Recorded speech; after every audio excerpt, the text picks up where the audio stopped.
You know that feeling. That deadline is breathing down your neck, you've got a tough conversation you've been putting off, or just way too much on your plate. And we've all done it, right? We blame the problem. We say, this job is stressing me out. But what if that's not really what's happening? What if the problem isn't the problem at all? It turns out modern psychology has a way more powerful answer. So let's ask the big question. What really causes stress? Seriously, the answer to this can totally change how you look at pretty much every challenge you'll ever face. Okay, so here's the big shift in thinking. On the left, you've got what most of us believe. Stress is just something that happens to us. The work, the deadline, that's the cause. But the real answer, according to some groundbreaking researchers like Lazarus and Folkman, is on the right. Stress isn't about the situation itself, it's all about your response to it. You know, it's not the load that breaks you, it's how you carry it. So how do we get our heads around this? Let's use a really simple, but honestly a really powerful model to picture what's going on. We're going to call it the stress balance scale. Let's just build this thing in our minds, okay? Picture one of those old-school balance scales, you know? The kind with two pans, one on each side. Got it? Cool. That simple image is going to be our key to understanding how stress really works. All right, let's start loading it up. On one side of our scale, in one of the pans, we're going to put the situation. This is the external thing, that big project, the unexpected car repair, the argument you need to have. It's the weight of the challenge itself. And on the other side, in the other pan, that's where we put your response. Now, this is everything you bring to the fight. Your skills, your past experiences, your confidence, the friends you can call for help. This is your internal power to deal with whatever's on the other side. And this whole scale idea, it's not just something we made up. It has a formal name in psychology. It's called the appraisal and coping model. And it basically says this: stress happens the exact moment the situation feels heavier than your ability to handle it. And notice that key word, perceived. It's all about how you see the balance. Dr. Hans Selye, who was a total pioneer in this field, nailed it. He said stress is the body's reaction to a demand. See? He didn't say it's the demand itself, it's our reaction, our response. That fits our balance scale model to a T.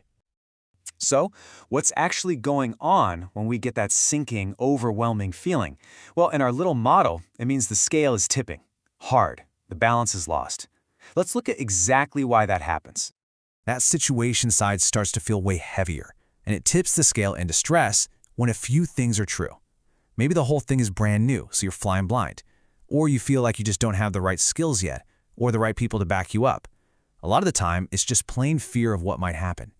In every single one of these cases, the real issue is that you can't see a clear path forward. So the situation feels massive, and the scale tips. But here's where it gets really interesting. That feeling, the stress, it's not just a bad thing we need to get rid of. It's not your enemy. It's actually data. It's a super useful signal from your brain trying to tell you something really important. So what's the signal? It's like a warning light on your car's dashboard. It's blinking, telling you one simple thing. Hey, the tools you're currently using aren't quite enough for this particular job. It's not saying you're not enough, it's just saying you need to upgrade your response. Okay, so if stress is just a signal that our scale is off balance, then how do we fix it? How do we get back to that feeling of being calm and in control? Well, this is the really empowering part. It really comes down to this simple two-step process. First, you've got to get specific. Pinpoint the exact situation that's tipping the scale. Not just work is stressful, but my presentation on Friday is stressful. Then you ask the golden question: what response am I missing?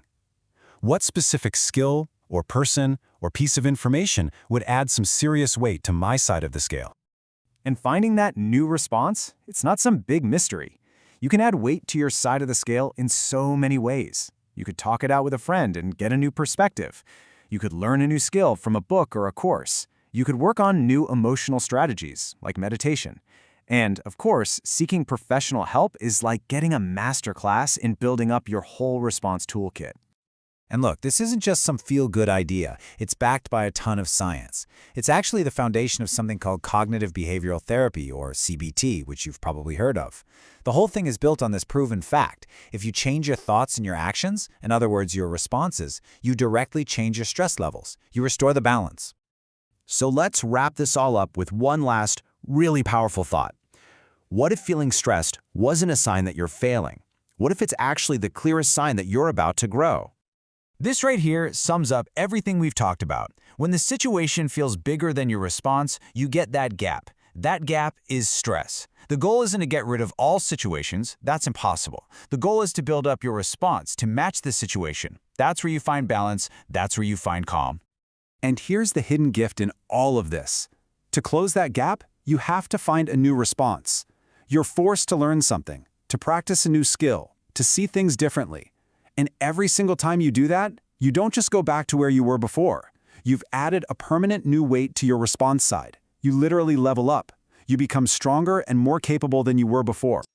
So, the next time you feel that scale start to tip, don't look at it as a threat. See it as an opportunity. It's an arrow pointing you toward your own growth. And the only question you have to ask is, what is this stress trying to teach me next?